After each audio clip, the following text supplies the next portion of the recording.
Boa noite a todos os nossos live espectadores, sejam bem-vindos a mais um Café Geopolítico aqui no nosso canal.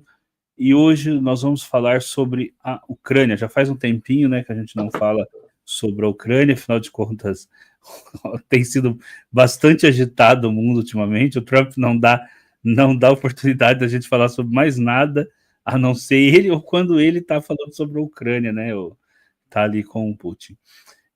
E hoje nós temos um convidado aqui, o Vitor Hugo Crespo, do podcast Frontcast, vai estar com a gente hoje, falando sobre os grupos de extrema-direita da Ucrânia, né? Os grupos combatentes de extrema-direita da Ucrânia. Vitor, seja bem-vindo, uma boa noite, aqui às 22 horas já. Né? Fala aí, pessoal. Fala, Edgar, boa noite. Estamos aí mais uma vez. A última vez que participei de live no seu canal foi da Nimitz. Nimitz, exatamente. Nimitz, sobre aquele filme, né, sobre o porta-aviões norte-americano, mas era um filme sobre não falava sobre o porta-aviões de guerra, mas de algo, mas era um filme de ficção científica, né? Apesar do porta-aviões realmente existir, né? Uhum. Um filme bom e uma live muito boa também. Foi, aquela live de 3 horas, mas hoje não, hoje vai ser só uma live de 50 minutos. Hoje não vai ser uma live de 3 horas, porque afinal de contas amanhã é terça e não domingo. Eu tô de férias, né? Última semana de férias, eu me dou esse luxo. É nada como férias, né? Pois é. Vitor, mas vamos lá então, né? Tem mais delongas, né? É assim, nós já estamos aí. Lembra quando a gente gravou a primeira live sobre o conflito da Ucrânia? Que eu iniciei falando assim: isso daí vai durar um mês ou vai durar 10 anos? Mais para 10 anos, né? Ainda que o Trump falou que ia acabar com ela no primeiro dia de governo dele e ele já fez de tudo, menos acabar com ela, né? Pois é. Menos acabar com a guerra. Pois é. Então, a gente vai falar sobre esses grupos, né? E só deixar claro também que, assim, a minha visão, né, não é que existem grupos neonazistas somente no exército ucraniano. Também existe a questão da extrema-direita de grupos neonazistas, ou pelo menos ligados a essa ideologia, também do lado russo. Só que é uma outra perspectiva, né, e é uma outra maneira como eles não que eles interfiram, mas de uma outra maneira como eles dialogam lá com a questão do conflito, né? É uma outra maneira como eles vão ao combate, entendeu? Na Ucrânia se desenvolveu de uma maneira bem singular. Então, por isso a gente vai falar sobre eles aqui. A gente não está negando, falando assim, eu pelo menos, né?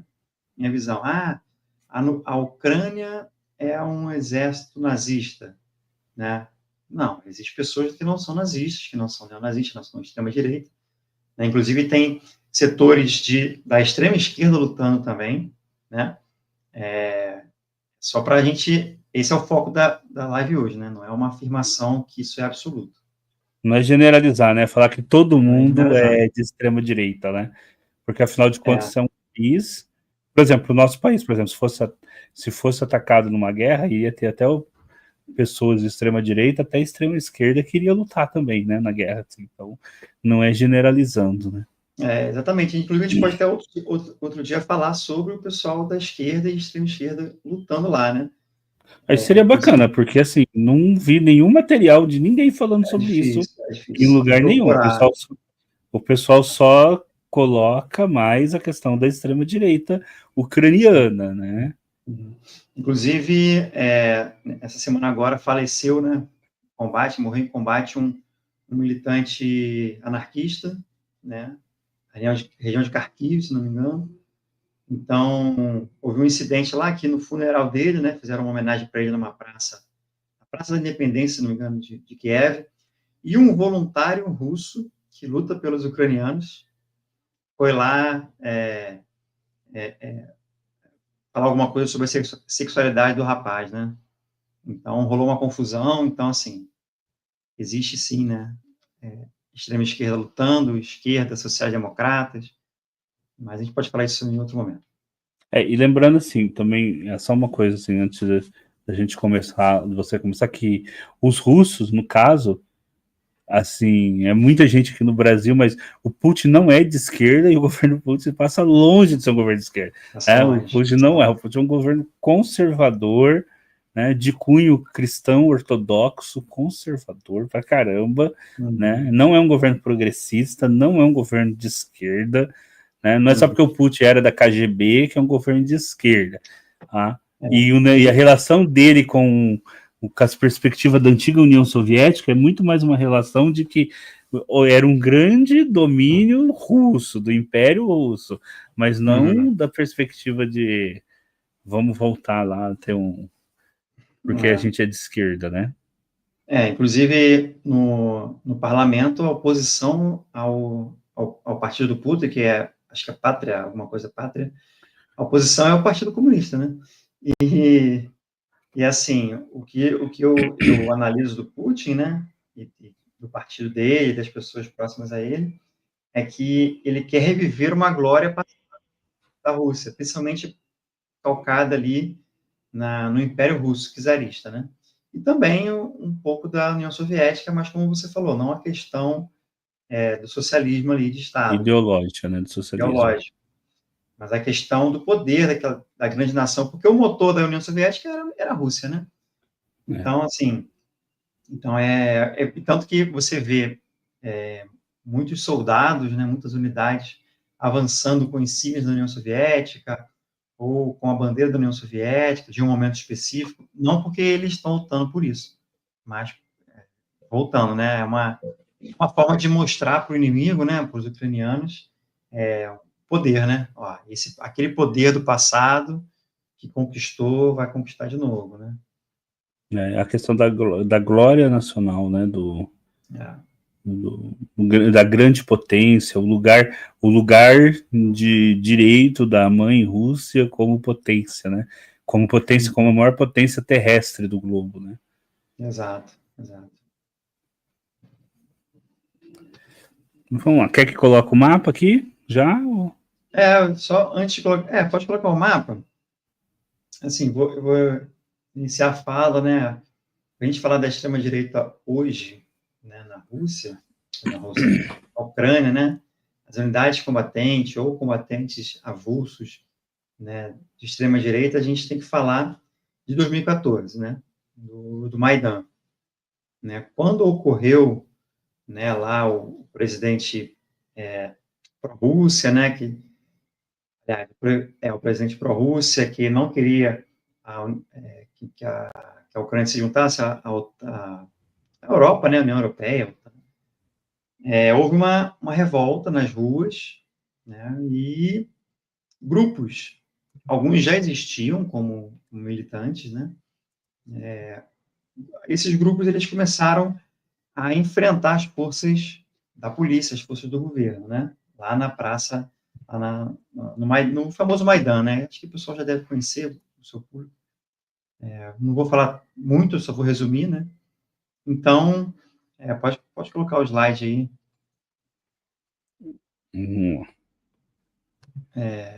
Então, beleza. Então, quando houve o Maidan, também os russófonos, né, dessa região de Donetsk e Lugansk, eles aproveitaram e pediram a separação, né? Separação desses territórios, que estão em laranja ali, né? Eles separaram, na verdade, eles queriam a separação da província toda, de Lugansk e Donetsk, só que eles conseguiram essa parte que está em laranja, né? Porque, enfim, né? Eles afirmavam que os falantes da língua russa estavam sendo perseguidos e, de certa forma, houve sim, né, por esses grupos de extrema-direita que estavam atuando, né, no Maidan ali, quando houve a separação dessa região, eles foram à linha de frente, né, eles foram lá como voluntários para lutar contra os separatistas, né. É interessante a gente falar, naquelas lives sobre a Ucrânia a gente falou bastante, né, que essa parte aí, vamos botar, acho que 20, né, ou 30% do oeste da Ucrânia, ele tem, ou tinha, pelo menos, a maioria de falantes russos. Então, eram pessoas que se identificavam com a Rússia, né, com a cultura, com os valores. Eles enviavam seus filhos para trabalhar ou estudar em Moscou, esse tipo de coisa.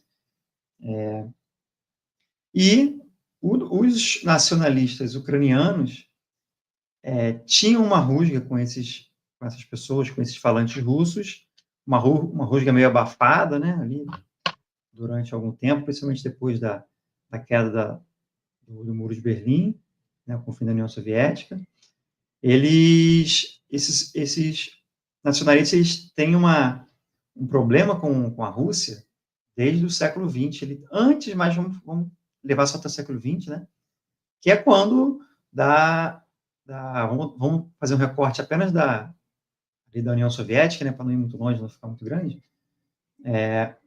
porque quando o Império Czarista, né, eu tinha um mapa ali, eu ia colocar o mapa de como era a Ucrânia antes, né, um mapa muito usado pelos pró-russos, é um mapa que mostra ali esse meio da Ucrânia ali, onde tem Kiev ou Kyiv, De desde quando que é esse mapa? Que eu vou procurando aqui enquanto você fala. É um mapa que ele mostra, assim, esse meio, com a data de 1654, como Ucrânia, né, e depois uma parte, aí vem uma parte ali, acho que do oeste, uma parte que o Império Russo, já em 1654, colocou como Ucrânia, depois vem um território que, na Revolução Russa, Lenin coloca como Ucrânia, e depois o Stalin lá também, acho que naquele período ali, ou antes ou depois da Segunda Guerra Mundial, se não me engano, ele também concede ali a região de Odessa, né, e a Crimeia também. Então, assim, os pró-russos, né, falam que, inclusive o próprio Putin falou isso nessa convenção que teve com o Putin, com o Trump, né, que o território da Ucrânia ele é totalmente construído pelos russos, né, ele não tem a legitimidade. Ora, se a gente for pensar assim, eu creio, né, que todos os países, eles são ilegítimos, então, né, que a maioria foram montados né, o Brasil, por exemplo, né, a gente pegou uma parte do Uruguai, pegou uma parte da Bolívia, né, os Estados Nacionais, eles foram criados, né, e a Ucrânia, como ela hoje... Não deixa eles escutarem, não. A Ucrânia, até 2014, né, ela foi reconhecida pela comunidade internacional, pela ONU, pela própria Rússia, né, como um Estado, então... E a Ucrânia tem uma outra coisa, né, assim, eu acho que é por isso que ela, porque Kiev, né, foi a primeira capital da Rússia. Né? A Exato, Rússia exato. nasceu no território onde hoje é a Ucrânia. Aí depois eles foram indo para o norte, né, os russos, e esse lugar foi ocupado. Tanto é assim que, de certa forma, o Putin sempre ele fica falando que, na verdade, ele considera os ucranianos como parte da Rússia, né? Povo também, né? Porque em Mas certo momento eles fizeram parte ali do Império Russo, fizeram parte da União Soviética, né? Então, como eu falei antes, esse passado que ele puxa, né? Esse território, né? Tanto que até a própria Geórgia lá, né? Ele anexou duas partes da Geórgia, né? A Ossétia do Sul e outra que eu esqueci.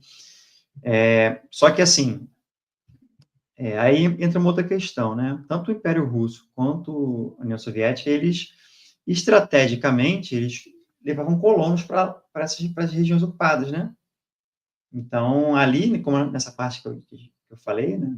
Do oeste ali, uns 20%, 30%, de falantes russos são pessoas que vieram ou trabalhar nessa região de Lugansk e Donetsk, porque é uma área muito rica em minério, né? Então, tem siderúrgicas, você tem mineradoras ali, ou vieram trabalhar buscando mesmo uma migração ali, ou vieram como colônias oficiais ali dos impérios, ou do Império ou da União Soviética, né? Então, tem pessoas Vitor, ali que... Sim, pode falar? vê se é esse mapa aí, ó, que vai entrar aí agora, que você queria. Exatamente, exatamente. É isso aí, ó. Ó, o mapa, a Ucrânia em 1654. Aí, adicionado em 1654 a 1917, porque foi adicionado pelo Império Russo. Esse é o período do Império Russo, né? Esse em rosa, adicionado em 1922, foi adicionado pelo Lenin, né, após a Guerra Civil. E tem uma parte de 1939 a 45, foi durante a Segunda Guerra, né? A parte marrom. Vitor, você congelou? Deixa eu acho que deu algum problema com a internet dele. Isso. E nessa parte rosa, inclusive, foi uma parte em que houve muitas lutas, né? Entre os brancos, da Guerra Ô, Vitor, Civil. só uma coisa.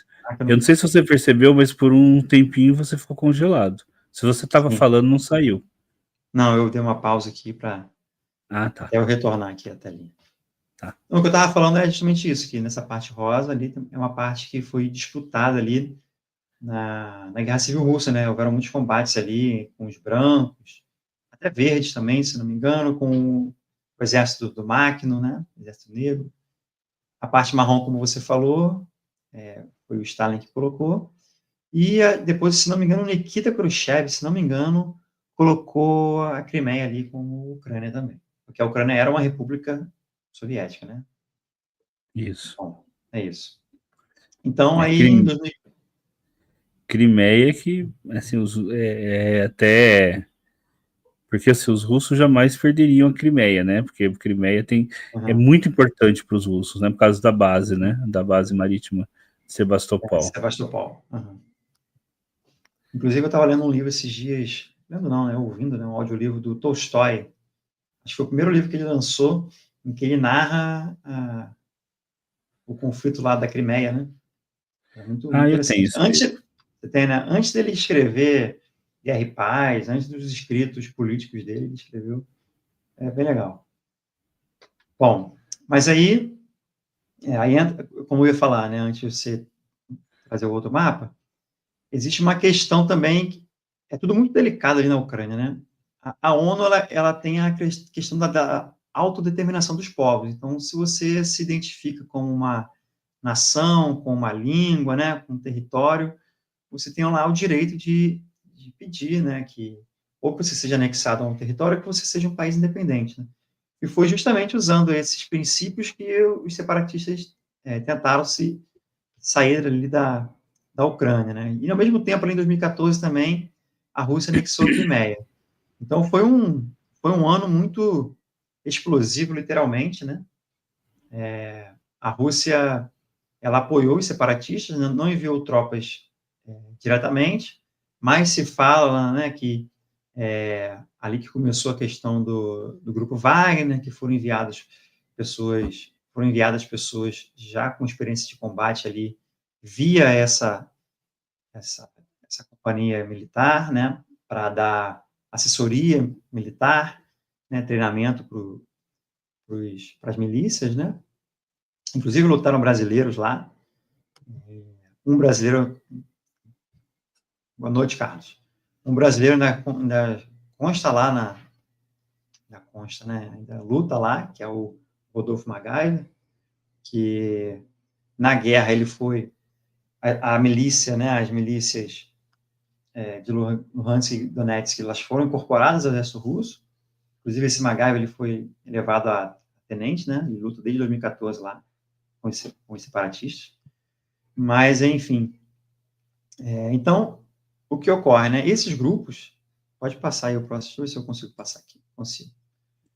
Bom, então basicamente a gente tem, vou falar dos principais, né, os 3 principais grupos, né? Existiam grupos menores, mas não tiveram relevância depois de se tornar unidade de combate. O primeiro grupo é o Right Sector, né? O setor direita. Esse primeiro emblema aqui, é o emblema deles lá em 2014, né? Era um grupo considerado por quase todos na Europa, né? Tanto grupos de direitos humanos, grupos antifascistas, grupos liberais, considerados como um grupo de extrema-direita, praticamente consenso, né? Esse grupo, ele estava lá tanto no Maidan, quanto também, se não me engano, na Crimeia, onde foi fechado um sindicato com manifestantes pró-Rússia, né? Eles tacaram fogo lá, morreram muitas pessoas e tudo mais. Houve tiroteio também, né? Então, eles fizeram parte, né, dessa atuação lá nesse sindicato. Então, em 2014, eles se transformaram numa milícia armada. Para quê? Para combater lá os separatistas aqui dessa área, tanto dessa área laranja, que é o Lugansk e Donetsk, quanto da área laranja, que é a Crimeia. O Right Sector ficou mais com a área da Crimeia. Tá? Eles ficaram ali, o Estado, o que acontece com esses grupos? O Estado, eles não colocaram os soldados ali diretamente. Eles usaram esses grupos. Por que usaram esses grupos? O exército ucraniano era mal treinado, mal equipado, né, mal organizado, e esses grupos, eles já se organizavam, alguns desde 2011, né, já se organizavam militarmente, como milícias. Eram grupos que faziam reuniões ideológicas, né, de leitura e tudo mais, mas também faziam treinamentos de milícia, enquanto milícia. Né? Combatiam grupos de torcedores, né, antifascistas nas ruas. Né? Então, nesse momento, eles tinham, sim, se entende que eles tinham um preparo melhor, um pouco melhor do que os soldados. Ô, Vitor, eu queria só fazer um apontamento aqui, porque também essa semana passou aí o pessoal, a gente falou de milícias venezuelanas, né? Só para o pessoal entender que às vezes aqui no Brasil o sentido de milícias é diferente do que quando a gente fala no termo militar, né? Por exemplo, a Suíça também, boa parte das Forças Armadas são organizadas em milícias, né? Milícias é o cidadão armado e que muitas vezes é a segunda tropa depois das Forças Armadas, né? Então, há vários estados, por exemplo, a Venezuela tem milícias, a Suíça tem aí essas milícias ucranianas, que é diferente daquela milícia que é grupo que toma áreas e vai cobrar internet, não sei o quê, né? Que é diferente daquelas milícias como a gente pensa aqui no Brasil, né? Só para a gente ter essa ideia que não é a mesma coisa, né? Sim, inclusive quando a Polícia Militar foi criada no Brasil, ela foi criada com o status de milícia, né? Foi criada uma milícia. Então, a polícia também você pode entender como uma milícia, né? Porque é o povo civil, né, armado. Claro que depois ficou militar, mas enfim, é só para a gente entender, né? Mas essa questão da Venezuela é basicamente, ele chamou de reservistas, né? Vamos dizer assim, né? É como se no Brasil chamassem os reservistas, né? É tipo isso, né? Enfim. Aí, então, essas milícias lá, na Ucrânia, elas foram dar o combate tanto na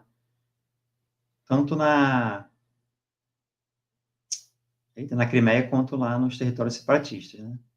Você quer ler o comentário? Tá fechado esse microfone.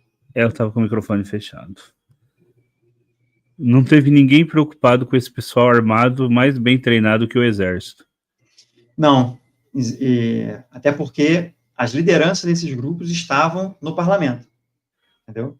Eles tinham uma entrada muito grande lá no parlamento, entendeu? Em vários setores do Estado ucraniano. Inclusive, eles recebiam, nesse treinamento, eles recebiam armas que eram desviadas, vamos falar desviadas, né? Eram desviadas do próprio exército ucraniano, entendeu? Eles tinham apoio velado das forças do Estado, entendeu? Então, eles foram lá lutar contra os separatistas. Na Crimeia, eles fizeram bloqueios, né, porque a Crimeia ainda tinha comércio, né, passava caminhões, passavam pessoas, né, e nas pontes lá e nos acessos à Crimeia, o Right Sector fez lá os seus bloqueios, não deixava ninguém passar, apesar da polícia. Né? A polícia tinha áreas que a polícia deixava passar, mas logo na frente o Right Sector não deixava. Né? Acho que também tinha alguns do Azov ali também. Tem uns documentários dessa época, acho que um ou dois da BBC e um de uma TV canadense, que eles cobriam essa parte, nem sabendo que ia ter separatismo, nem sabendo que ia ter mais tarde a guerra, né? Então, eles cobrem esse conflito, essa convulsão ali de 2014, né? Inclusive entrevistando o pessoal da Azov, entrevistando o pessoal do Right Sector, né? Acho do Aidar também. Depois eu vou deixar no link ali. Eu salvei, desde aquela época eu tinha salvo, né? Eu já acompanhava, né? Já tinha salvo no meu YouTube ali esses documentários. É bom a gente sempre tá lembrando, né? Então, várias coisas salvas lá nas minhas playlists do YouTube.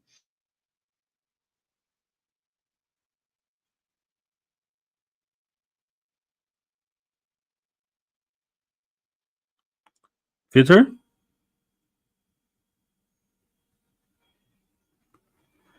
Opa. Vitor, tá ouvindo?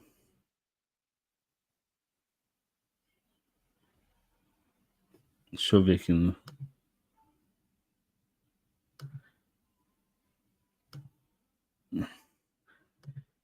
É que eu não tô te ouvindo.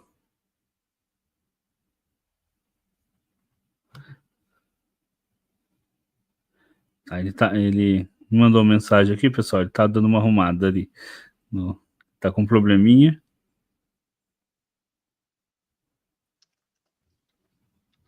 Voltei. Voltou. Foi uma Aí, instabilidade continua. na internet. Então, esses grupos, né, vamos falar do Right Sector, ficou atuando contra os separatistas ali até a invasão russa de 2022. Né, alguns chamam de operação militar especial, né? Aí, quando houve, né, a invasão, o Right Sector virou um grupo armado diretamente comprometido com a defesa, né, da Ucrânia naquele momento. E essa segunda insígnia aí é a insígnia deles como corpo de voluntários. Eles vieram um corpo de voluntários para a defesa da Ucrânia, né? A terceira imagem aí é a flâmula de guerra deles, né, do batalhão, e um breve histórico ali, né, de quando eles foram criados, né, até eles foram ali... Nesse segundo aí, o que? É o AK-47? As duas AK-47 com uma espada. Deixa eu abrir aqui o meu aqui para ficar maior, só para eu ler essa legenda ali. Ó, tem ali a criação em 2014, né? Era um corpo de voluntários. Em 2022, já na invasão, ele está como o quê? Ó, Centro de Operações Especiais. Aí, em 2022, ele vira um batalhão mecanizado, batalhão de assalto vira batalhão, em 2023, e 2025 vira regimento, ou seja, eles vão crescendo. O que ocorre aí? Eles começam a trazer voluntários, a partir de 2022, da mesma maneira como antes, pessoas ideologicamente comprometidas, né? Mas, de acordo com que, isso se repete com o Batalhão Azov também, de acordo com que os caras vão morrendo, né, vão precisando de mais pessoas, ocorre que também pessoas não tão comprometidas com a extrema-direita também entram. Então, é possível você ver pessoas que estão aí nesse corpo de voluntários, que vem do setor direito, que não seja especificamente um extremista. O cara pode ser um nacionalista comum, uma pessoa que viu, né, naquele grupo, um grupo bem atuante, porque esses grupos que são de extrema-direita, ou que vêm oriundos de grupos de extrema-direita, eles são basicamente os grupos mais financiados pelo governo. Não os mais, mas estão entre os mais financiados pelo governo. Então, por exemplo, você tem lá a Legião Internacional, onde tem pessoas de vários lugares do mundo, inclusive do Brasil, né? Eles têm um certo financiamento, certos equipamentos que vão para lá. Mas tu pega o Azov tem visão noturna, ele tem equipamentos mais modernos, né? Então, aquilo que acontecia antes, né, deles terem uma atenção ali especial do governo, continuou depois da guerra, né? Até no quesito propaganda ali, né? Enfim. Então, esse corpo de voluntários, aí vem essa última insígnia, que é a Santa, que os Santas, eles não são diretamente ligados ao Corpo de Voluntários e ao setor direito, eles são um grupo de voluntários separados, só que alguns ali eram do setor direito, então eles não são totalmente ligados, mas eles chamam para si, né, a ideologia, né, nacionalista de extrema-direita. Então, tanto que eles usam o mesmo símbolo ali, mas não fazem parte. Desse grupo do setor direita, tem o Da Vinci Wolves, né, que era o primeiro pelotão, o primeiro grupo de assalto, que é Da Vinci por conta do nome do primeiro líder deles, né, que era eu não tenho o nome dele aqui, é o Dmitro Ivanovich Da Vinci Kossylbailo. Ele foi o primeiro líder, né, desse grupo, né, ele morreu em combate perto de Eu já estava me perguntando por que ele se homenageava o Leonardo da Vinci. Porque era o apelido dele, né, era o nome de guerra dele, do líder. Né? Então, essa notícia aqui, né, que eu peguei do Military Land, eu traduzi aqui para ficar mais fácil, uma parte desse grupo, ele rompeu com o setor direito. Né? Eles foram...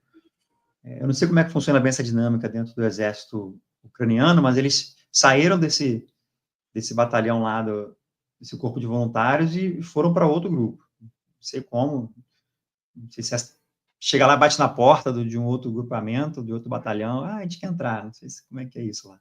Mas eles fizeram isso. Inclusive, essa moça que está aqui, né, essa mulher, ela é a ex, né, do Dmitry. É Dmitry, não é o nome que eu falei? É Dmitro Da Vinci. Ela é a ex dele. Então, tu vê que é uma coisa bem dinâmica, né? Então, se esse pessoal aí rompeu, houveram pessoas que entraram no lugar. Então, não necessariamente tem a ideologia. Eles vieram de lá. Essa aqui são dois batalhões que são menores, né? O batalhão Aidar também está lá desde 2014, desde antes de 2014, mas em 2014 ele atuou lá no Maidan, também atuou contra os separatistas, tá? Então, quando houve a invasão russa, eles se transformaram num grupamento, né, ligado ao exército. Aí eu botei, esses dois grupos são pequenos, né, que depois eu vou falar do Azov, que é maior. Então, esse é um grupo que não tem tanta fama, né, quanto o Da Vinci Wolves e o Azov, que ali aí O Renan comenta, né? Depois de tanto tempo em conflito, esses grupos podem até ser mais focados em defender seu país que uma ideologia. Acho que você chegou até a falar, né? Que assim, o pessoal, pessoal que está entrando aí, às vezes nem está preocupado com a ideologia, mas com a fama do batalhão de ser batalhões que vão para o enfrentamento com os russos, né? Mas aí os que são remanescentes dessa época, eles continuam com a ideologia, entendeu? Andam lado a lado, eu diria assim. Andam lado a lado, entendeu? Inclusive, as lideranças são diretamente ligadas a esses grupos ideológicos, entendeu? Acho que dificilmente, pelo menos do que eu pesquisei, você não vai ter um líder ali que não esteja ligado, né, no caso do Aidar, ao setor direito, ou às ordens. E essa aqui é uma outra unidade de voluntários, que eu achei bem curiosa, né? Que o nome da unidade é Freikorps. Ela tem um símbolo parecido com o do Azov, que a gente vai mostrar depois o que significa. E Freikorps, para quem não lembra aí, ou para quem nunca viu, né? Obrigado a saber também. Eram grupos, né, de ex-combatentes da Primeira Guerra Mundial que combateram os grupos socialistas, comunistas, sociais-democratas durante aquelas convulsões todas na Alemanha pós Segunda Guerra. Então, era um grupo que já se identificava ali como anticomunistas, né? Como de direita, né? E lutavam contra essas forças de esquerda que estavam surgindo ali em 1918, 1919, na Alemanha, pós Primeira Guerra. Então, alguém criou um grupo de voluntários com esse nome, ou seja, né, chamando para si uma unidade que lutava contra os socialistas, sociais-democratas, comunistas, na Alemanha. É bem comum você ver coisas ligadas à Alemanha, né? Tem um grupo de drones, que o nome do grupo é Luftwaffe, né? Tem vários símbolos ali, a gente vai mostrar alguns para não ficar muito longo, o conteúdo. Né? Então, eu falei que eram 3 grupos principais, era o setor direita, o Aidar, e agora a gente vai falar sobre o Azov. Essa primeira imagem é a principal bandeira da Azov lá da época lá de 2014, né? Houveram outras bandeiras, outras variações, né? Mas basicamente você tem esse símbolo aí. Esse símbolo, já vou adiantar para vocês, não vou dizer que é o mesmo, né? Vamos dizer assim, é muito parecido, muito próximo, né? Ao símbolo da divisão SS das Reich, que era a segunda divisão SS na Alemanha nazista, né? Nesses documentários que eu citei, você tem esse é um documentário, se eu não me engano, de uma TV francesa, que eles vão lá dentro dos grupos paramilitares do Azov, que estão treinando em Kiev, né, um treinamento militar, na proximidade. Opa!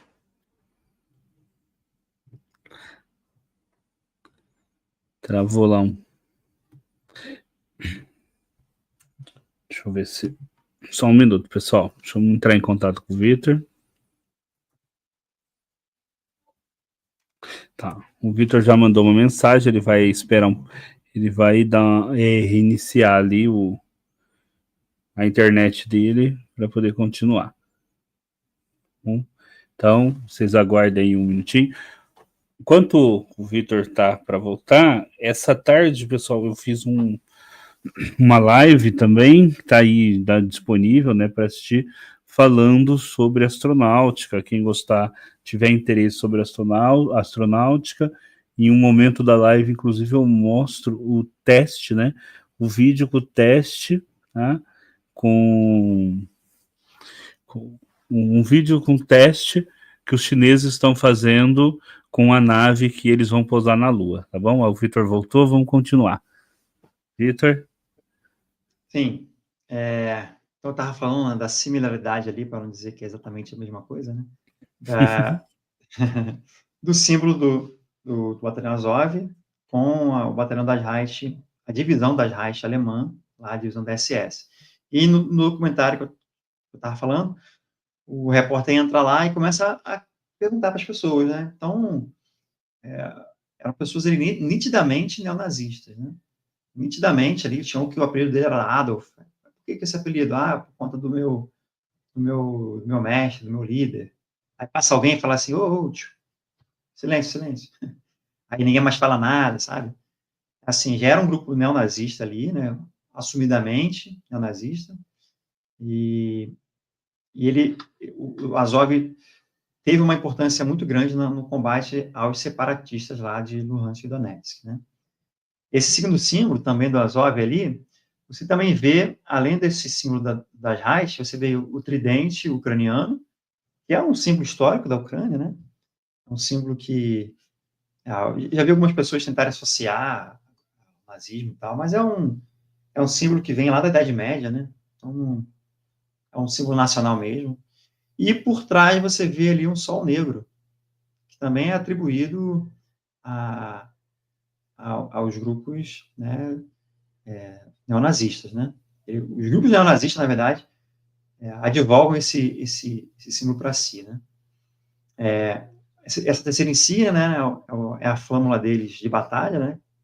Provavelmente fica lá no quartel-general deles, que tem uma águia, mas também tem esse símbolo das Reich. A águia também é um símbolo muito, muito presente, aquela que eu não coloquei ali, mas aquela águia da bandeira nazista, sabe? Uma águia com os braços abertos, e embaixo tem ali o símbolo do nazismo. ressignificado ali com, ao invés de símbolo nazismo, o símbolo, esse tridente, ou outros símbolos eslavos e do pan-eslavismo, mas é claramente ali uma alusão, né?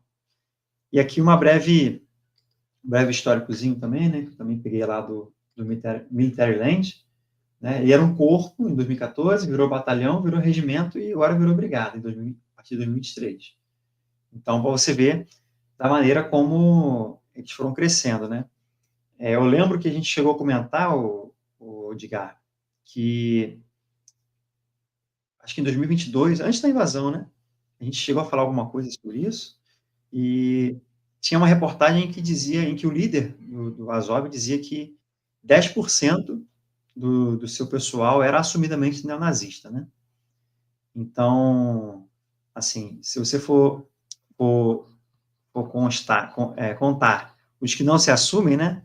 Vamos botar ali de 30% a 50% dos caras ali, era assumidamente neonazista, né? Fora o ultranacionalismo que não reivindica ali a questão da supremacia branca, né? Embora esteja nada lá. Então, sem sombra de dúvidas, até a invasão russa, ali era um grupo de extrema-direita neonazista.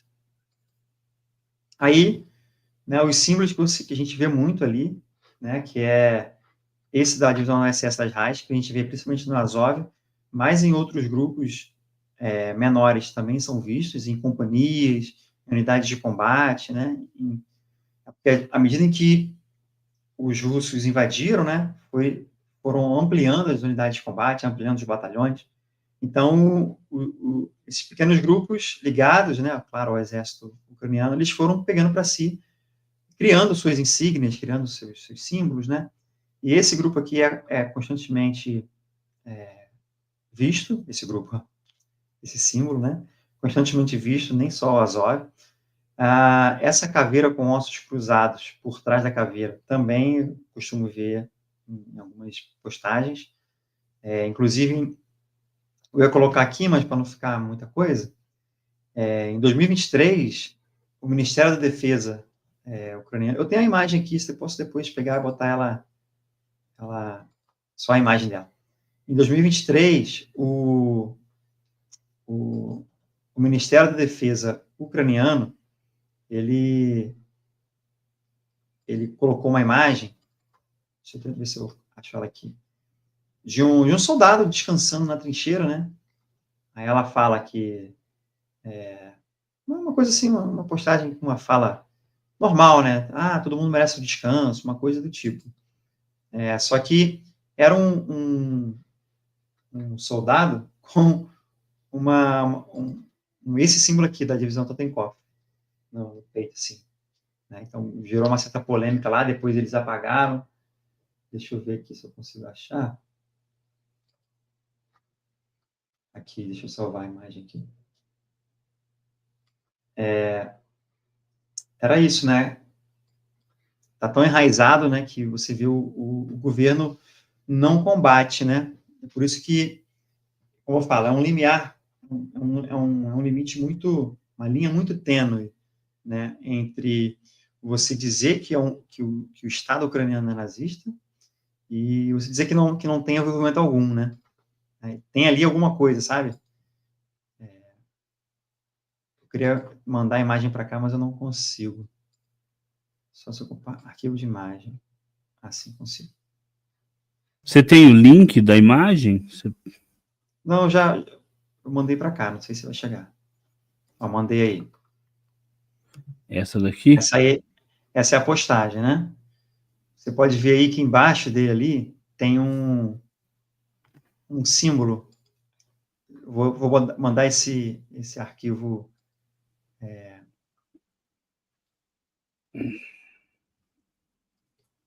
Esse arquivo, como fala? Ampliado. Opa.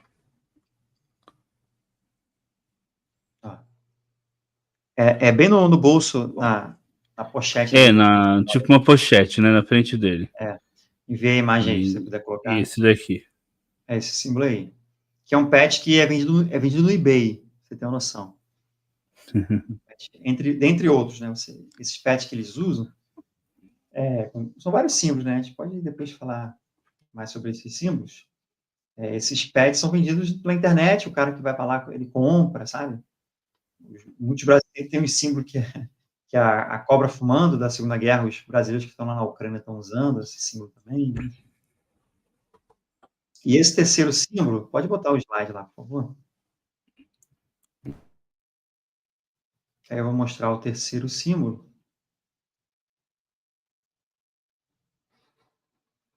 que é da divisão Pris-Elgin.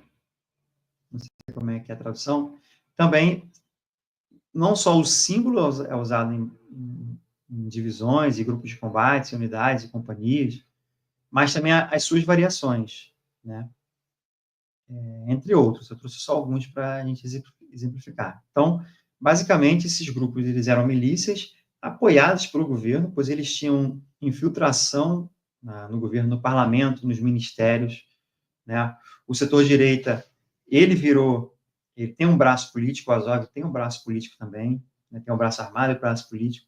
Então, eles tiveram representantes ao longo dos anos, eles tiveram cargos no executivo, né? Então, existe ali, vamos dizer, um lobby, talvez essa seja a palavra mais próxima para ter um entendimento, né? Um lobby ali da extrema-direita junto do governo ucraniano, né? Lembrando que houve vamos dizer, um apagamento, um combate, né, aos grupos de esquerda, né? Tanto os grupos menos radicais, né? Sociais-democratas, né? Socialistas moderados, até grupos, até partidos, Partido Comunista, por exemplo, né? Que foi proibido, inclusive, de concorrer à eleição. Exatamente, até porque vários partidos de esquerda foram proibidos de concorrer à eleição. Esse foi o combate, né? Ativistas, né, foram proibidos de fazer suas manifestações e tudo mais. Inclusive, o Partido Comunista lá na Ucrânia, ele era totalmente pró-Rússia, né? Então, um dos motivos aí também, né, de não ter sido algo estranho ao povo ucraniano, entendeu? Então, no momento em que se aumentava ali as tensões com a Rússia, você combater um grupo pró-russo, tá, ok, entendeu? Então, um ucraniano que não é radical para nenhum dos lados.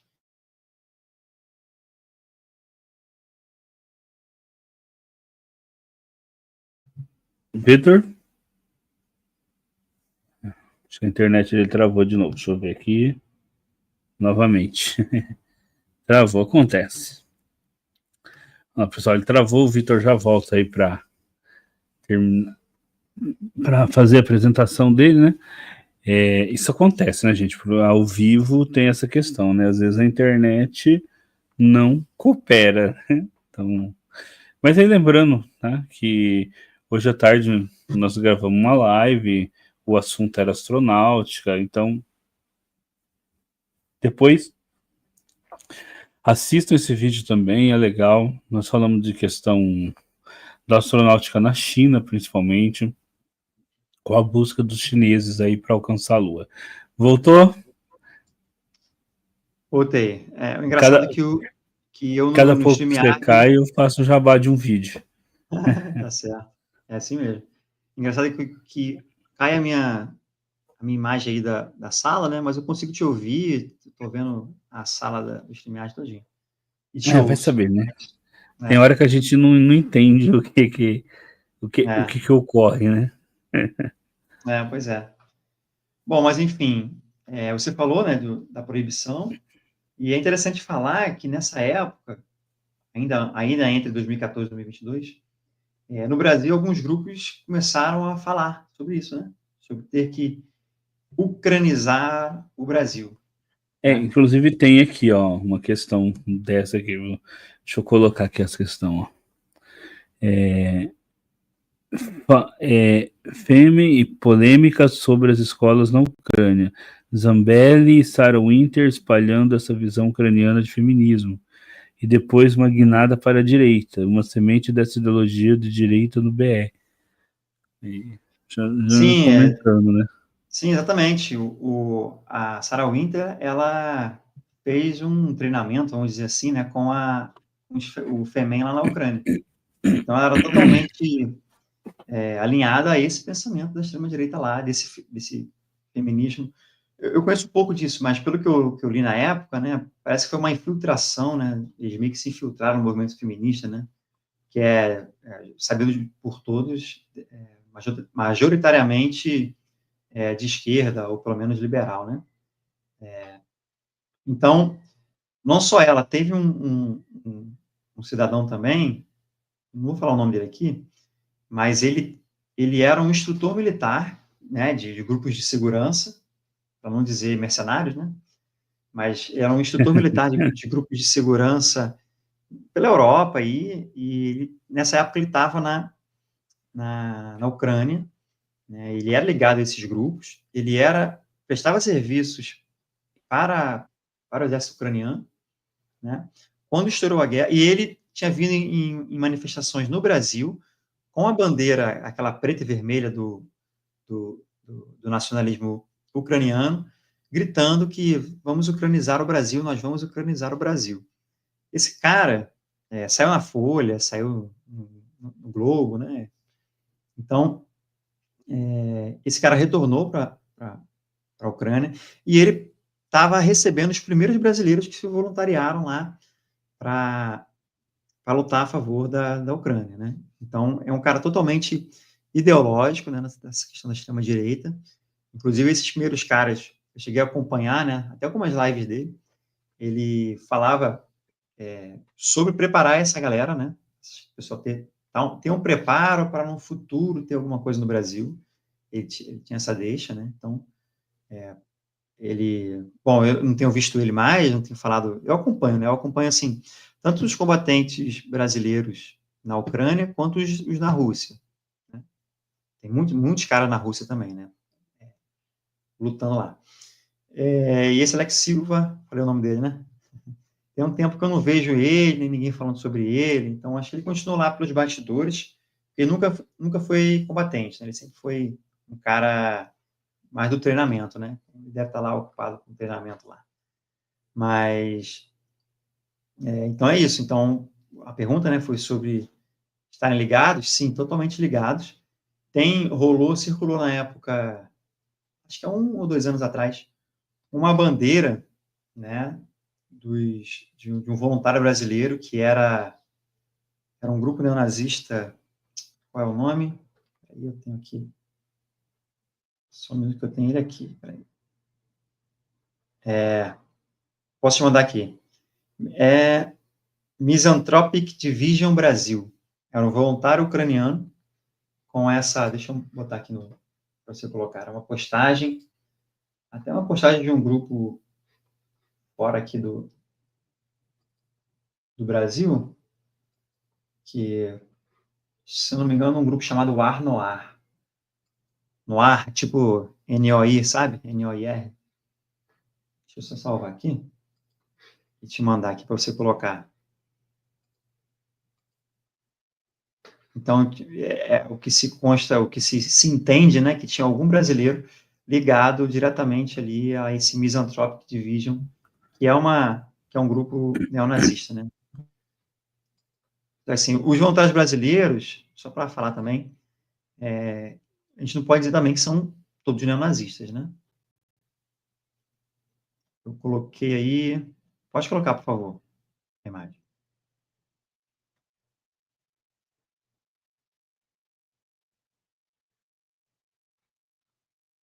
A gente pode dizer que eles são, tá aí, ó, guerra russo-ucraniana, né? Uma nova foto recentemente postada por um voluntário estrangeiro da Ucrânia, das forças ucranianas do Brasil, que é afiliado ao grupo neonazista Misanthropic Division. Aí fala qual é a arma, né? O combatente aparentemente usa uma 762 PKM e tal.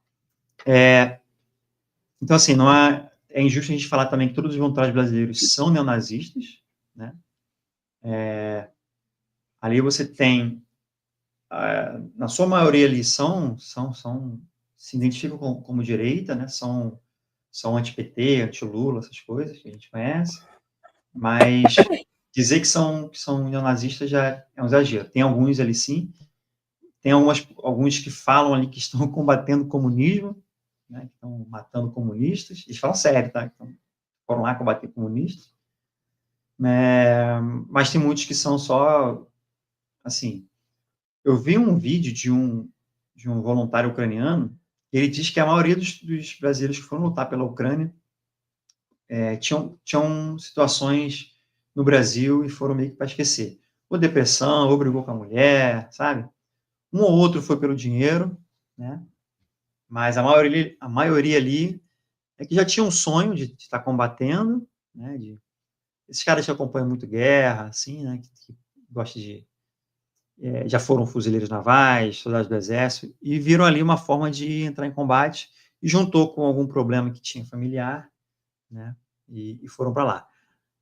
Tem casos de rapazes muito novos que se vislumbraram com a questão de ser um herói, né? Porque os caras ficavam postando no TikTok, no Instagram, no Facebook, né? Então eles se vislumbraram, rapazes muito novos. E teve um que de 21 anos, né? 21 anos. Acho que até do norte, acho que até do Amazonas. Né, morreu, né? Nas primeiras missões. Mas tem gente que está lá desde 2018. Tem poucos combatentes que estão lá desde 2022, alguns de 2023, 2024. Muitos estão morrendo ultimamente, né? Dos dois lados, né?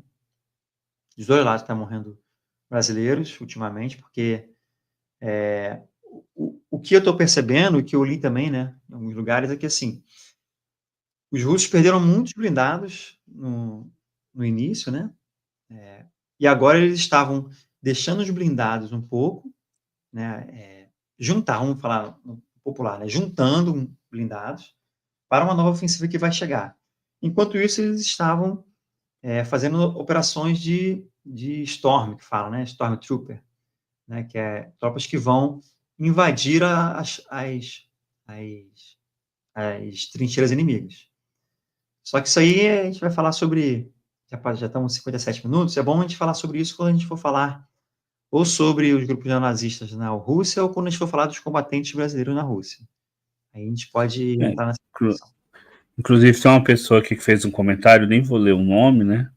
Justamente falando, mas a gente falou no começo da live que em uma futura live iríamos falar também dos russos, né? E da questão de grupos russos. Você chegou a falar um pouquinho do grupo Wagner, já? Então a gente falou que ia, numa outra live, iria enfocar, então, o outro lado, né? Que é a questão aí dos russos, né? Tem o grupo Wagner nasceu um pouco nisso, né? Com uma certa ideologia também, ou uma inspiração, né? Tem o chamado Rosich, ou Rosik, não sei como é que fala, que é considerado um grupo neonazista, mas também tem outros grupos, só que a maneira como eles se comunicam ali com a guerra é diferente dos ucranianos, entendeu? Então a gente vai falar falamos, né, sobre a questão da Ucrânia, depois a gente fala sobre a Rússia. A gente também pode ter um outro episódio só falando sobre esses grupos de estrangeiros. Né? São considerados mercenários, né, mas isso é uma outra questão. Ô Vitor, esses grupos todos, eles estão aí, né, eles estão operando. Assim, a gente não sabe agora para onde que vai a guerra, mas vamos supor que o Trump consiga um tratado de paz com o Putin, que a Ucrânia tenha que entregar ali esses territórios, Lugansk, Donetsk, mais uns territórios que os conquistaram, e a Crimeia, e que em determinado momento os ucranianos, ambos os lados falam, acabou a guerra, agora o que você acha que acontece com esses grupos? Eles vão continuar, eles se desfazem também, já que a maioria viraram o grupo militar, ou eles vão de novo para a condição de grupo paramilitar e vão continuar fazendo ataques ali dentro daquele território que provavelmente eles vão considerar, mesmo se o governo ucraniano falasse, não, está assinado, a gente vai entregar para a Rússia, perder uma guerra. E eles talvez nunca considerem isso, e você acha que eles continuam ali fazendo ataques? Ou isso pode... Ou seria muito pouco provável esse cenário? Não, eu acho que é muito provável, muito provável.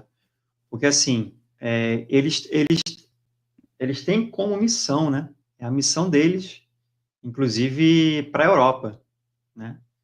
É trazer essa questão da libertação, né, do que se entende, né, como essa questão do Ocidente liberal, sabe? Essa questão que inclusive a Rússia combate também, né? Então, assim, o que eu vejo de panorama é o seguinte, que pode ocorrer.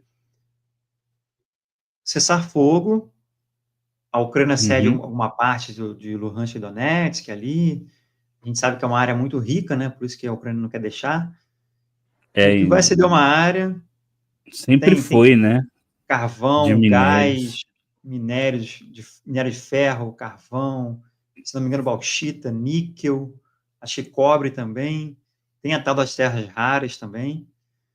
Então, eu acho que quando isso ocorrer, esses grupos, eles vão se opor e vão continuar combatendo ali, os grupos, o exército russo, que os russos vão manter o pessoal ali, obviamente, né? E Sim. também corre o risco de eles se voltarem contra o próprio governo com uma deposição. Aí eu vislumbro essa possibilidade, porque quando... Uma guerra civil, será? Depois de, sim, tipo, sim, os ucranianos... porque quando houver o cessar-fogo, vai haver novas eleições na Ucrânia. Porque só não houveram novas eleições por conta do estado de guerra. Uma vez que o estado de guerra ou cesse, ou ele entre no cessar-fogo, a sociedade ucraniana já está falando de uma nova eleição. Então, com a nova eleição, se não ganhar algum candidato que esteja de acordo com o que eles querem, né, eu acredito que eles vão pegar armas para tomar o poder. Entendeu? Até porque agora eles são muito mais fortes do que eram em 2014, né? Eles já Uhum. tinham uma entrada muito grande, eles já tinham armas, então hoje tem muitos. E fora que eles são, muitos líderes ali são considerados heróis da Ucrânia, né? Tanto condecorados pelo Estado ou pela própria sociedade. Então, assim, para eles chamarem pessoas, cidadãos comuns para lutarem do lado deles, eu não vejo dificuldade, entendeu? Então, acho que isso pode ocorrer tanto lutar contra os russos, eles voltarem a ser uma organização paramilitar que vão lutar contra os russos, quanto também tem a possibilidade de lutarem contra o próprio governo, né, para fazer valer as suas Para intenções políticas. destituir o governo, né? Ou destituir, ou apoiar, né, no caso de um levante do outro lado, entendeu? Ou você teria uma guerra civil, ou você teria eles o tempo todo cutucando ali os russos, e a É. probabilidade de uma nova guerra no futuro, né? Imagina o seguinte, o batalhão Azov, uma probabilidade, se montou ali uma zona ali desmilitarizada, ou uma zona com tropas da Europa ali, então tem tropas russas na parte ocupada pelos russos, e o batalhão Azov vai lá e invade ali e começa a combater os russos. Para os russos, é uma quebra de cessar-fogo, concorda? Para os russos Sim. não vai ser não, peraí, é um grupo que não concordou, não. São os ucranianos, então quebraram o cessar-fogo, volta à guerra, entendeu? É Até isso. porque esses grupos estão como parte, né, das Forças Armadas nesse momento. Exato, nesse momento. Então, mesmo que essa condição se desfaça, né, para os russos, não, vão continuar, né? Porque é a mesma Exatamente. coisa se o grupo Wagner estivesse fazendo ataque, né? Uhum. Você pode até falar, mas é um grupo de mercenários, mas ele é indissociável da Uhum. Rússia, né? Assim, você não consegue desassociar o grupo Wagner como um grupo russo, né? O grupo Wagner agora ele faz parte das Forças Armadas Russas. O grupo Wagner na Ucrânia. Eles foram, como é que fala? Introduzidos, não, Incorporados. incorporados Incorporados. se não me engano, ao Akhmat, que é um grupo lá ligado aos chechenos. Na África continua sendo uma companhia militar privada, mas na Ucrânia você não tem ali a companhia privada mais do Wagner. eles foram incorporados. Inclusive, são muito bem quistos lá onde eles chegam, né? Por conta da questão lá da resistência de Bakhmut, né? São considerados heróis, né? Bons combatentes, esse tipo de coisa. Eles são considerados elite, né? O Akhmat acabou virando uma... Acho que já era, né? Uma unidade de elite. Entendeu? Por isso que eles foram incorporados lá. Entendeu? Certo.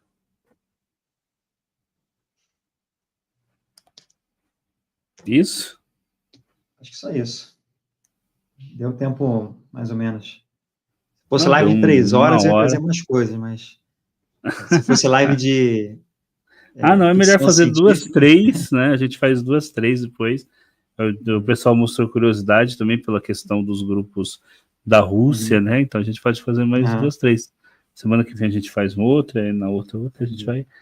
Né? Porque é um tema muito interessante, né? E só uma coisa que eu acho que você fala. Você tem ideia mais ou menos de quantas pessoas tem nessas organizações atualmente ou não dá para saber? Eu posso pesquisar, mas não cheguei a pesquisar isso, não. Mas só você ver, por exemplo, um batalhão... Peraí, ó. Vamos lá. A Azov é brigada. Vamos ver aqui a quantidade média de brigada. Porque, assim, eles estão com dificuldade para regimentar novo pessoal, né? Os ucranianos. Ó, rapidinho. A brigada aqui, a brigada típica da OTAN, né? Padrão OTAN, é 5 mil soldados. Então, a gente pode dizer que o Azov tem por aí. 5 mil pessoas. Ó, no entanto, Suíça e na Áustria, os números podem chegar até 10 mil soldados. Vamos botar por baixo aí, 5 mil. Só o Azov, né? Só o Azov. Aí tem aqueles menorzinhos, né? Mas o Azov é o maior. A secta é regimento, que regimento é maior. Regimento. Eu acho que regimento é maior. Não, regimento, quantidade de regimento pode variar. Em muitos casos, o regimento pode ter entre 1.000 e 1.200 homens. Acho que está abaixo, então. Enfim. Depois a gente tem que pesquisar esse direito. O regimento está abaixo. Mas, enfim, tu tem aí, eles conseguem uma força considerável, né? Até considerável. Levando em consideração que já o tanto de tempo, né, do transcorrer da guerra, né? E eles ainda continuam atraindo pessoas para esses grupos, né? Porque o próprio governo ucraniano está com dificuldade de soldados, né? Depois de tanto tempo, está com dificuldade de soldados. Sim, por várias razões, né? Você tem uma população ali, em alguns lugares, que ainda é pró-Rússia, que ficam, né, ficam na dela, não vai falar, não pode falar, mas não concorda muito. Você tem pessoas ali que não querem ir porque, em muitos casos, a morte é certa, né? Porque a guerra está brutal, né? Vazou aí tudo a gente tem que duvidar, né? Mas saiu uma notícia de que alguns grupos hackers da Rússia invadiram via malware o sistema da Ucrânia e constaram lá que 1.700.000 soldados já morreram na guerra, né? Se isso for verdade, né? É gente pra caramba, né? Considerável. Então, assim, a juventude não quer ir para a guerra, né? Mesmo alistados, né? Tem vários vídeos do setor lá de alistamento, pegando o pessoal no meio da rua, no meio da praça, né? Teve um funeral, né? Teve um caso de um funeral. Parece o Brasil na época da Guerra do Paraguai, né? Isso também. Exatamente, voluntários bebedava os caras, você acordava, você estava lá no Paraguai. Você ia pra festa... Só que muitos são assim, o cara, ele deveria ter se apresentado, mas não se apresentou. Esses caras vão lá para pegar o cara na marra, entendeu? Mas tem alguns que, tem um grupo de jovens ali, pega os moleques na marra para depois ver se estão devendo alistamento, entendeu? E se não estiver devendo, alista o cara. Se o cara tiver idade, alista, entendeu? Vai estar de qualquer jeito devendo. Vai estar. Porque lá o alistamento está 21 anos, né? Não está 18. Está 21. Então, você tem muitos jovens. Inclusive, Sei é como. uma coisa a se pensar, você tem muitos jovens que antes da guerra eram adolescentes desses grupos, do Azov, do Right Sector, né? Então eles não tinham idade de lutar. Imagina um adolescente com 14 anos que já era assíduo ali dessas organizações. Então ele não podia lutar. Então agora ele está podendo lutar, vamos dizer assim, entendeu? 2022, 2023, 2024, está podendo lutar. Então ainda está... E o Azov ficou muito famoso. O Azov, ele tem um canal no YouTube, o Da Vinci Wolves tem um canal no YouTube, também grupos no Telegram. Então eles ficaram muito famosos. Você pega o do Azov lá, milhões de visualizações. Então, eles ficaram muito famosos. Então tem gente que, tipo assim, pô, eu vou para uma unidade de elite. O cara nem entende muito sobre questão de extrema-direita. Não, eu quero ir para um esquadrão de elite. Vou para o Azov, que tem os melhores equipamentos, os melhores soldados, entendeu? Uhum. E é interessante desses grupos, assim, né? Só comentando. E quando as investidas deles dão certo, né? Sempre tem vídeo, né? Mas quando os russos estão numa crescente de vencer, aí eles postam um pouco, né? Eu posto vídeos reciclados. É complicado, cara, é complicado. Os russos É, estão ninguém. avançando, né? Mas a custo de muitas vidas, né? Muitas vidas. É. No início se falava que era... Ah, não, isso é propaganda do Ocidente, né? Que usam tempestade de homens, né? Os russos fazem igual na Segunda Guerra, botam um monte de homem lá para meio que cansar os caras da Ucrânia. E se falava muito que era propaganda e tudo, mas, cara, acompanhando aqui os brasileiros que estão lá e os grupos russos no Telegram, cara, é meio que isso mesmo, botando galera como moedor de carne lá e, tipo assim, bota muita gente para ir, para morrer mesmo, pum, pum, pum, pum, e acaba conquistando a posição, porque é muita gente, cara, muita gente, entendeu? Muita gente. E tem um brasileiro que falou que ele foi num grupo de 20 e só ele sobreviveu, porque ele ficou ferido também, entendeu? Mandando leva de gente, o comandante vai mandando, até sufocar os ucranianos lá, entendeu? Aí entra aquela coisa que eu estava falando, né? Não tem tido tantos combates com blindados, né? Ao que parece, eles estão segurando, né? Estão fabricando mais, estão estão enchendo o balde, né? Estão enchendo o balde lá, para quando vier a próxima ofensiva, né? Eles virem com força total, né? Acho que é isso. Certo. Mais alguma pergunta aí? Deixa eu ver. Não, aqui é só comentários, mas não chega a ser pergunta diretamente, não. Mas foi muito legal, viu, Vitor? O pessoal teve bastante gente na live durante o tempo, Beleza. né? Que você tá falando, tá? Também teve bastante, o pessoal participou aqui bastante. E realmente era um assunto que quando a gente estava falando por WhatsApp, né, que você falou desse batalhão, eu falei, pô, é um assunto legal, né? Porque a gente quase não vê, né, Uhum. ultimamente tratando desse assunto, desses grupos, acaba virando meio que um tabu, né, a existência Ou é desses um grupos. tabu, ou se fala de maneira muito genérica, né? Eu percebi, principalmente quando começou a guerra, né? O pessoal da esquerda falando de forma muito genérica, né? Pegava algumas...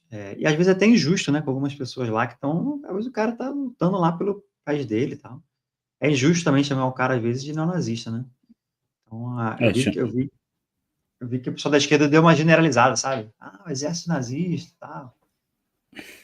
Pegaram uma coisa de meio que... Ah, não, a Ucrânia... seguiu.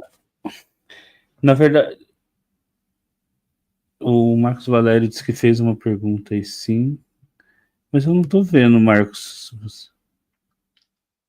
Pergunta de novo. Eu acho que é essa daqui, será que é essa? As, as conscrições forçadas têm sido feitas pelo Exército, mais feitas pelo Exército Nacional ou pelas milícias? Não, Exército Nacional. Exército Nacional. É um setor do governo, né? Tipo aqui, né? Tipo vamos botar assim, por exemplo, uma guarda municipal. É um setor de alistamento do governo ucraniano, entendeu? As milícias e os corpos de voluntários são voluntários, né? O nome já diz. São voluntários. entendeu? Geralmente o Exército Nacional, até porque o Exército, né, ele opera no... Esses grupos, às vezes, nem não operam em toda a frente, né, e não em todo lugar, né, às vezes é os lugares específicos que você falou. Né? O Azov, uma parte dele, acho que são as forças especiais do Azov, ela só opera onde existe mais dificuldade. Então, é um grupo volante, sim. E vão por toda a frente. É 1.200 quilômetros de frente, né? Então, eles ficam lá. Onde está difícil, eles vão lá e se infiltram, entendeu? Um grupo de forças especiais. E, assim, você pode... Quem vai se voluntariar, você pode ir... Uma coisa interessante, né? Você pode ir para qualquer batalhão. Basta ter vaga.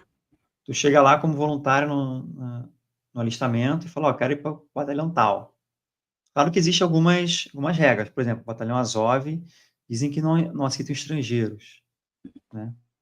Então, um brasileiro ou um europeu não vai conseguir entrar nesse batalhão.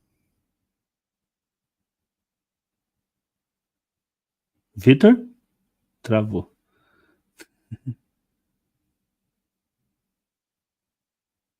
Vitor? Deixa eu ver aqui no... Deixa eu falar com ele.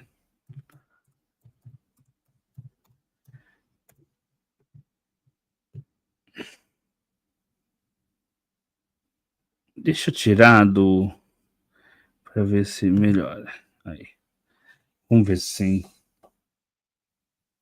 Só um minutinho, ele já volta. Pra gente também já ir... Opa, e aí? Agora sim. Eu tava falando, até esqueci o que eu tava falando. Você falando que o brasileiro, e eu cheguei a falar, né, que o Brasil, se um europeu ou um brasileiro não poderia ir, por exemplo, para o Azov, porque você falou que só que eles não aceitam estrangeiros. Tem uma outra pessoa que eu já vi falando que aceita, mas pelo que eu tenho acompanhado de regra, eles não aceitam, não. Até porque lá tem os nazistas mais brutos mesmo, de tatuagem. Tem um brasileiro que atuou com eles, falou que são extremamente racistas mesmo, né, com o pessoal, principalmente latino-americano. Ser aliado, mas mesmo assim eles... Né, ser aliado, mas... É uma... Porém não útil. Pois é. Também uma questão que os grupos antifascistas e anti-autoritários têm, né? Quando eles estão lutando lá. Que muitas vezes eles estão em grupamentos que tem pessoas de extrema-direita, né? Mas esse é motivo para outro vídeo. Então vamos lá, né? O Marcos, eu vi o comentário do Marcos aqui, né? Que houve denúncias de milícias que são nomes que não queriam estar. É isso mesmo, é isso que a gente falou. Os caras fugindo mesmo. Foram chamados para se alistar, mas não compareceram. Aí o cara tem a listinha ali. Isso eu vi bastante vídeo também, o pessoal fugindo e... Eu vi até de uma mulher tentando impedir que o marido fosse, ou o filho, assim, ela tentando impedir que ele fosse. Né? Também acusações, pessoal falando que estão alistando pessoas muito, muito idosas, né? Alistamento forçado de pessoas já... Assim, idosas no sentido para militar, né? Porque passou dos 50, para a questão de você ficar na trincheira, já tá idoso, né? Assim, você não tá para a vida civil, mas para uma vida militar você tem que estar com 20 e poucos anos, né? 30 e poucos, senão já não é a mesma coisa, né? Então... Acho que é isso. Até porque também muitos ucranianos, quando começou a guerra, o pessoal foi embora, né? Foi milhões que foram embora, né? Mas então é isso, Vitor. Agora que eu li o comentário aqui de um rapaz aqui, né? Não, eu cheguei a comentar o... que a gente não falou. Se você tiver ainda, Rafael, é porque a gente vai falar só sobre esse aspecto. Existe sim, a gente até comentou também, né? Existe grupo a gente também. comentou. Que a gente ia trazer... Se a gente falasse primeiro sobre os neonazistas na Rússia, ia ter alguém falando assim, vocês estão sendo pagos pela Ucrânia. Pela Ucrânia para falar É, Caramba. mas é assim mesmo, né? É assim mesmo. O pessoal hoje em dia é assim mesmo. Mas é mais legal, né? Esses grupos assim é interessante, né? A gente também conhecer esses grupos, porque eu acho que esses grupos vão ser os que vão dar problemas em qualquer tentativa de tratado de paz, porque eles vão estar lá sempre minando as tentativas de tratado de paz. Assim como, Tanto, por exemplo, se no tratado de paz o Putin tivesse que entregar essas partes, ia ter grupos iguais, os uhum, russos queriam também minar o negócio, e esses grupos funcionam justamente depois no possível tratado de paz como grupos que vão dificultar esse tratado. é. E tanto esses grupos, tanto militarmente quanto politicamente mesmo, né? Política tradicional, porque eles têm, como a gente falou, eles têm representações, né? Né? Bem que eu acho que assim, a Ucrânia, no meu entender, perdeu, né? Ou ela vai perder, não tem Ah, jeito. Esses é, 20% do território ela vai ter que entregar, e eu acho que deveria entregar o mais rápido possível para parar o moedor de carne russa, né? Mas é. aí, porque eu assim, não tem como você vencer a Rússia, mesmo numa guerra prolongada, né? A Rússia vai chegar uma hora que não tem mais como você enfrentar os russos, né? É. A menos que a OTAN entrasse na guerra, mas aí, Mas aí Terceira Guerra é, Mundial, é, tchau para todo mundo. é Porque uma, não é vai...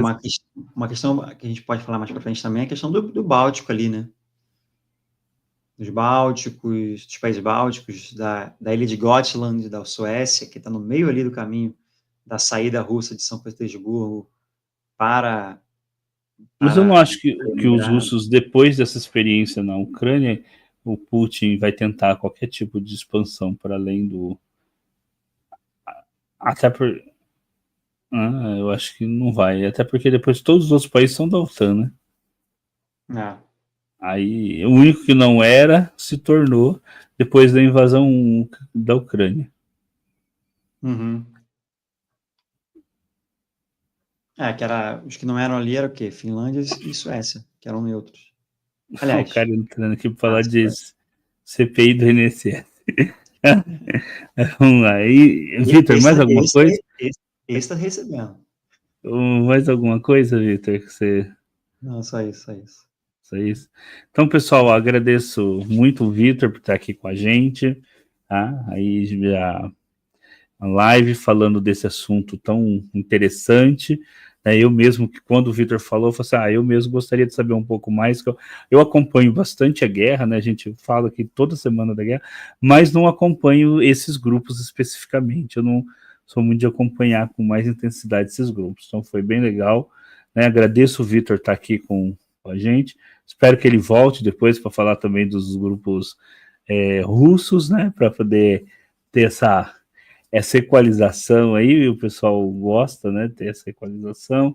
Agradeço a todos que estiveram com a gente, todos os que comentaram, né, e não se esqueçam, deem um like, tá? Não comenta só não, deem um like também, que é muito importante. E depois, né, compartilhem a live. Então, É isso aí. Vitor, muito obrigado pela sua presença aqui. Obrigado a todos os nossos live espectadores.